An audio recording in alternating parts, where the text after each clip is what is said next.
Hello, and welcome to the Perry Connection. I'm your host, Jessie Barth, and with me in the studio is Linda Frank.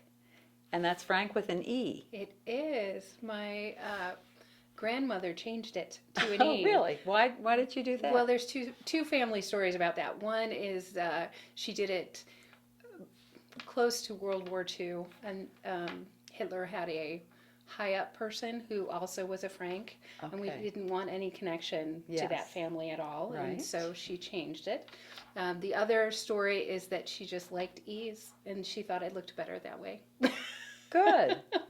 Either way. Now, that was your grandmother. That was my father's mother, yes. She sounds like a character. She really, truly was, yes. She raised 5 children, and she was a state PTA administrator and the church pianist, and she was a working mom in the 50s, which Good was for unusual. her. She worked for one of the big companies in Niagara Falls. She was their company librarian and helped with the research. Good. Yeah. Good. Well, tell us about you. Where you're working in Perry at the Arts Council, I Wyoming am. County Arts Council. Yeah, the Arts Council. And we have a great team. We've had a lot of turnover this year, so it's been exciting to try all these new things. But I've worked with them in the past as a consultant for the Farmers Food and Folkways program that we had. Probably a lot of people remember when we cooked every Saturday at the farmers market. It was a lot of fun, and we had lots of yummy food from all kinds of people in the community. But now I'm the coordinator for the Community Arts Grants program, and I also am the coordinator for Fiber Flurry in April and the Artisan Fair in December. Good. Well, we want to hear all about that, but I want to go back to your grandmother and I want to know about you. Let's talk about 10 Yeah, minutes about you and sure. where you were brought up and the values, and you have Yeah. some lovely pictures of some heavy influencers in your life. Yeah. Lots of strong women in the family for sure. That particular grandmother, I couldn't find a good picture of her this morning when I was getting ready to come over here, but she was about 6 foot tall and had red hair and blue eyes, and just a really fun woman. And what was her name? Eleanor Oh. Frank. Yes. Eleanor Frank. And then, so I was raised in Niagara Falls. She worked, and my grandfather both worked at the same company. He was an engineer. And then they lived in the city and then moved to Lewiston. And my mother's mother, she raised her 3 kids largely on her own. Her husband was killed in World War II, my grandfather. And then her mother came to live at the same home and to help raise the children. And so my mom and dad ended up living about a mile away. So we spent a lot of time at Grandma and Gima's house. My great grandmother we called Gima. Good. And we have Yeah, pictures. we do have pictures Let's of show them. them. Yeah. Share them. Do you want to start with great grandmother? Or Sure. grandmother? Yeah, that was my great grandma Lottie. She taught me to embroider. And people who knew her are often kind of surprised by that. My mother says things like, my mother and my grandmother raised me. My mother taught me which fork to use, and my grandmother taught me how to throw a great left hook. And that is an excellent description of the two of them. But for all that she could throw a great left hook, she was also very sweet and kind, and she just was one of those steel magnolia types that nobody was going to get anything past her. And that's this woman here. That's my grandmother Velma. Okay, She was the one that lost her husband. She did remarry later, but after her children were out of the house. So Good. So what kind of influence did these women have on you? well, I think just in general, it was that you can do whatever you want, and that was a great gift. Their siblings and cousins often came to visit, and there would be women in and out of that house all the time, and all had good stories. I wish I had more of their stories now as an adult, but just the importance of making those connections and staying true to friendships and to family. They also would do things that have influenced me in my quest for better mindfulness in my life. I was telling somebody the other day about my great aunt Kitty, who sat on the porch for hours just watching for the barges because they lived on the Erie Canal. Oh. And she would just sit and then she'd watch the barge go by. And as a kid, I was not excited to do that. A little slow. Yeah, they're not fast, they're not exciting. But now I really see the value in just listening to the birds and smelling the flowers. And was she happy? She was very happy. She was just a lovely woman, raised, I think, 11 kids. 11? Yeah, she just... So she needed that time. She needed a rest at that point. That's true. But just really... I think influenced my outlook in life in general, and they were both fiber artists as well, and so that's where I learned. And can you talk about that? Yeah. What art do you mean exactly? They taught me a lot of those traditional arts, the embroidery, crewel work, cross stitch, lace making, tatted lace, embroidered lace. And just knitting, crocheting. I think my mom was more of the knitter. My grandmother was, though, a prolific crocheter, did a lot of Irish lace kind of things.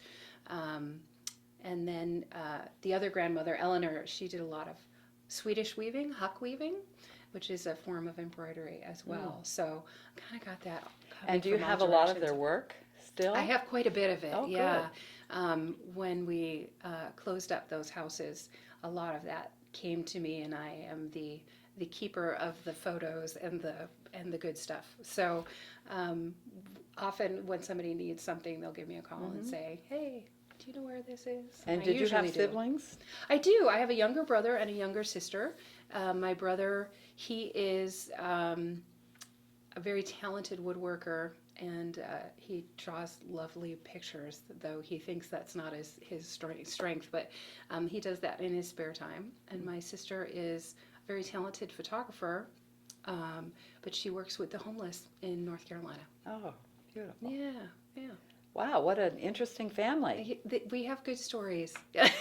So you grew up in Niagara Falls. What was that like? Did you ever go to the falls? Oh, yeah. Though it's funny, people come from all over the world to see it. I know, and we don't do it, I think, as much. Those of us who grew up there.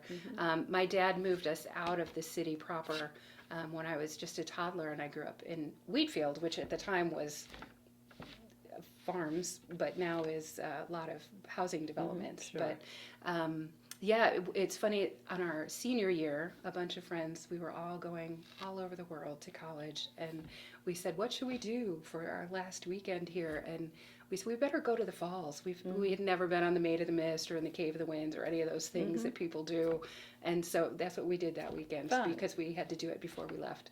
Good. And so where did you go when you left Niagara Well, Falls? let's see. Sarah, who is a good friend of mine, she plays the harp for one of the Philharmonic orchestras in Australia, and I think she's in Adelaide at the moment. Margot went to Spain she's now a Spanish teacher. She's come back to the States, but she went to Spain to college. And Susie and I went to become elementary school teachers, and Susan went to become a chemistry teacher. I think she went to maybe it was somewhere in Massachusetts. I'm forgetting now what the name of the college was. Okay. But So you went to college to become an elementary school teacher? I did. And what yeah. college? I went to Roberts Wesleyan. Oh, okay. And I had a double major in elementary education and religion philosophy, and then changed to elementary education and psychology with a minor in religion philosophy. So I was kind of all over the board. I couldn't decide what I wanted to do. Yeah. So when you graduated, did you fulfill your dream and become a teacher? I did, yeah. I taught elementary school for quite a while. I was the teacher, worked with the hearing impaired and deaf students for a while. I worked with gifted and talented, taught kindergarten, taught fourth grade for a little bit, and just really enjoyed that a lot. What made you want to become a teacher? It's such an important job. Yeah, I'm not sure what made me want to do it in the beginning, I don't honestly remember not wanting to do it. Did you play school as a child? I did. I used to drive everyone crazy. Come be in my class, and especially my younger siblings. No. I have actually a cup at home that says "Don't make me use my teacher look," and it's a joke in our family because my sister, who is almost 10 years younger than me, used to say that all the time. Yeah. Don't give me your teacher look. So that was just something I always loved. I loved school. Right, and being part learning. of it. Yeah. And you're yeah. still involved with that Yeah. now. Yeah. So what else have you done besides the teaching in the public schools? Yeah, I taught in the prison system for a while in the summers. I worked for Letchworth State Park in their historical interpretive department during their centennial years, which was fabulous. I really enjoyed that, learning about the museum and the history of the park. Oh, yes. And, Do you remember the name that the Native Americans called Mr. Letchworth? oh golly, I should know this. I'm sorry to put you on the No, spot, that's but it's okay. I'm such going a to get in beautiful- trouble now for It's not such a knowing. beautiful name. Yeah. So it's so complimentary. Yes. And I'm just drawing a total blank. Well, we'll but- find it out and we'll put it on the that's right. end credits. That's right. Yeah, he was such a great friend. I think Yes. not everything that he did we would agree with today, but I think in the context of that time, people sometimes would come into the museum and be upset that he had artifacts from different areas of the country, but. I think he genuinely was interested in preserving those cultures and making sure that people remembered them. Right. And I made some really good friends and learned a lot. One of my colleagues there was a Native American young woman, and she just gave me such a beautiful perspective on that culture. So I did that for a while. Then I worked in healthcare as a practice facilitator, which is we spend a lot of time looking at data to try to find where there are gaps and what we could do to try to fix those gaps. I found, And the gaps? so it could be, why are these women not getting mammograms? So what's the gap there? What are they not understanding the importance of it? That comes to mind because one time we actually put the data on a map and looked at it, and it turned out that these women were exactly in between two facilities, and and so we sent a bus, and they met in the middle, and they got it done. But those are the kinds of things that we do, and of course, healthcare providers are so busy they don't always have time to just spend several days looking at the data, and so that was my job, and a lot of that was about communication and helping people who were experiencing burnout or just really maybe didn't understand some of the regulations that are constantly changing in healthcare, or an update to their system. So it's still an educational piece. It is a stressful occupation. It is a very stressful occupation with a very high depression and suicide rate. And so we were trying to make things better for them, not only to take care of them, but so they could take better care of others. Good. So it was, I think, an important job, but it's a tough job too, I Yeah. think. Yeah. And so for you would come home and you have this beautiful little son. Yes. So we just have two pictures, if I may. Those are his little boy pictures. This is one of his very first. That's actually photograph? That's one of my sister's photographs. She generally does landscapes, but she takes great shots of little people too. Yeah, that will always give you a better perspective on life. Yes, I think when you have a little one that's relying on you so incredibly. And then this looks like a fun photo with the dog. Is that your Yes. dog? That was my Lucy. She was a good girl. And what is Lucy? Is she a boxer? Boston Terrier. A Boston Yeah, Terrier, okay. Yeah, Yeah. they were good buddies for sure. Yeah. Well, pets are important too. And Yeah. and also stress relievers Yes, in many ways. important stress relievers. Yeah, there's lots of evidence that just just petting your dog or walking with your dog is really helpful. I certainly found that to be true. So, Good. yeah. Good. All right. So now you're in Perry. Yeah, I am. At the Arts Council for Wyoming County, and you told us a little bit about what you do. But did you come in part because you are an artist? That's, I think, how we started making those connections Okay. was early on, actually even before Jackie Hoyt came on, so a long time ago. We were, I taught classes in some of these traditional arts, such as Irish lace and tatting and that kind of thing, and those were my first connections. And I remember thinking, oh, this would be fun. I'd really like to work here. And then found ways to do that. Good.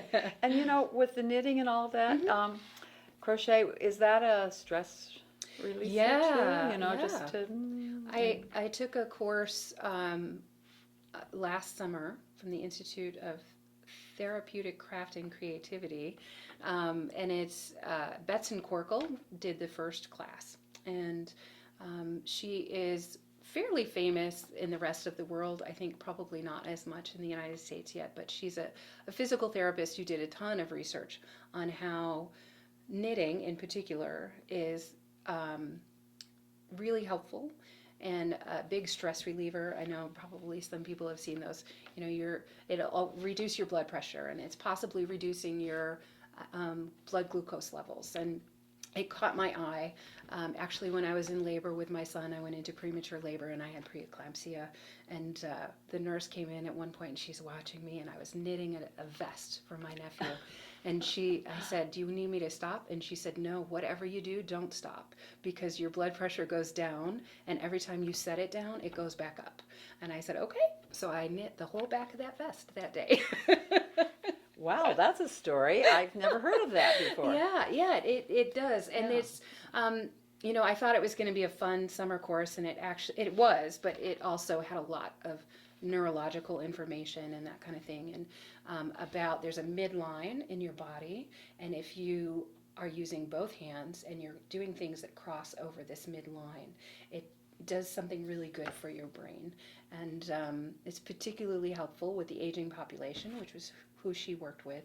And she's done a lot of research with that group, with pain management, with those that are addicted to different substances, and with the blood pressure reduction. And she's had great results across the board. Happy people. Yeah, and so simple. Isn't that what we all want? Yeah. And the arts is just such a vehicle for that to happen. Absolutely. You know, and there's so many things to do with that. I'd like to give a little shout out to the Fiber Flurry 2020 that's going to be happening on April 25th. April 25th, that we do this every year. This is our 5th year, 6th year, my goodness.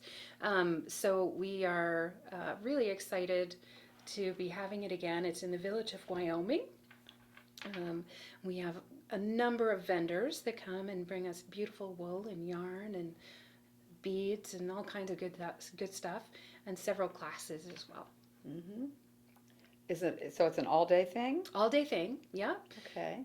You don't need any expertise to... No, we have a pretty wide variety of abilities, and we worked really hard this year to offer some classes for, beginners, and then right on up through the experts. So, good. Yeah. Good. Now, this is the 45th 45th anniversary of the Arts Council, for Wyoming County. So can you tell us about this year's activities? Our theme for the year is traditions, and so one of the things that I'm doing is to really expand our classes, and so we're trying to really focus on traditional arts. We have and the cultures that are represented in our community. So we have things like backstrap weaving and Creole spout weaving for the Irish among us.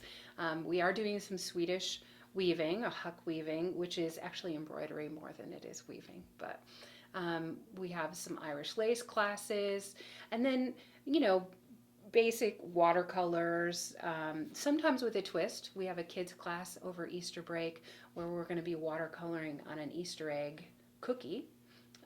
with edible paint. Oh, made fun. out of food coloring. Yeah.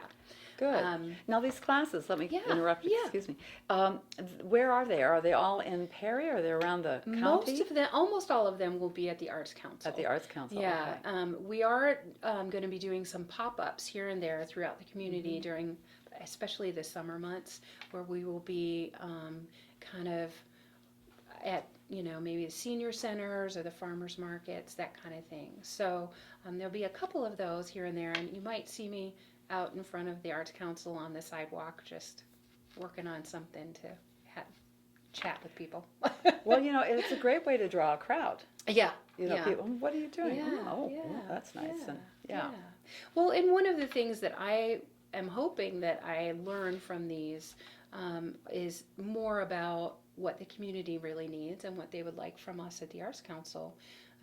So we are going to be doing more technical assistance for people who would like to apply for the RE-Grant program. And also we're going to be starting, we're calling them gatherings, but it's the opportunity. One of the things I heard was that the artists and musicians didn't always know who was looking for those types of people, and the people who were writing the programs didn't always know how to find the artists and the musicians. So these gatherings are opportunities for people to get together, and then also just to tell me what they need so I can see if I can get it. So you're a facilitator, yes, a connector, yes, a visionary too for what can I hope happen so. here. Yeah. And sort of a yenta. Yes, exactly. I love that. I'm going to put that on my business card. Well, it goes with tradition too, Yes, especially if you yes. like Fiddler on the Roof. But it is good, and I know as being involved with the Perry Community Band, if we need a great pianist or another tuba player, it's nice to have someone that can help us promote the need. Yeah, I think it was actually your husband was one of the people that said we really need this. So we have it in the newsletter if you need, a bassoon player or a violinist. But it was interesting. I have a connection to a violinist, and she said nobody needs me, and I was like, oh no. Oh, I actually know 4 people that need a violinist right now. So, but it's lovely to be able to connect them. good. So, yeah. That's great. And then in addition to the classes, you're having some lovely concerts. I know Garth Fagan. Can you talk about that? Yeah, Garth Fagan is coming in April.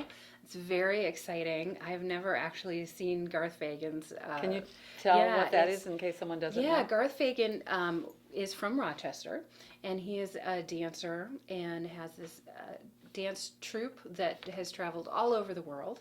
And I don't know that Garth will actually be at this production because they're so large now, their troupe, that they have several going on at once.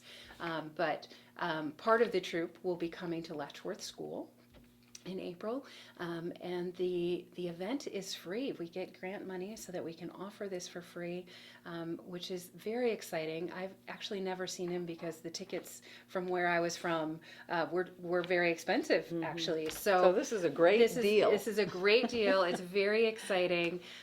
If you want to come, then let us know so we can save you some tickets. And that is April? Is that April? I think it's the 17th. I'll have to double check that. But we have the twin piano concerts coming up.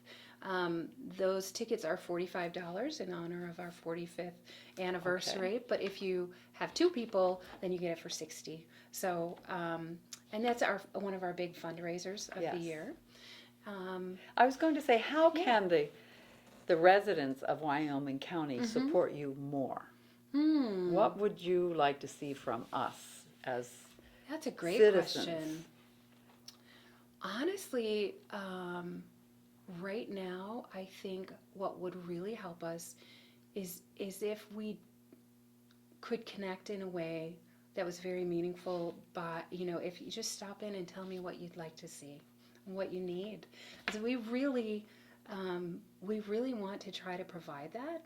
And I think sometimes, if people don't come in to the gallery, then I sometimes don't know how to connect with people. And so we try to get to other events and get to the farmers markets and get to the schools and that kind of thing. But often those events are so busy, we don't have time to chat. at that time. So just stop by in the gallery and let me know what you'd like to see. Okay. Yeah, That's that great. would be a wonderful help to me right now as I'm trying to plan different things that we're moving forward. And I think Jackie would say the same. So Good. Well, you've been very accommodating in the past. Oh. Too. I just little old me, had a concert there and another sing-along, and Yeah. and so if someone is really watching and Mhm. is a musician, artist Mhm. with an idea, Yeah. Yeah. they can come to you, and Yeah. Absolutely. you can help to facilitate that desire too. Right.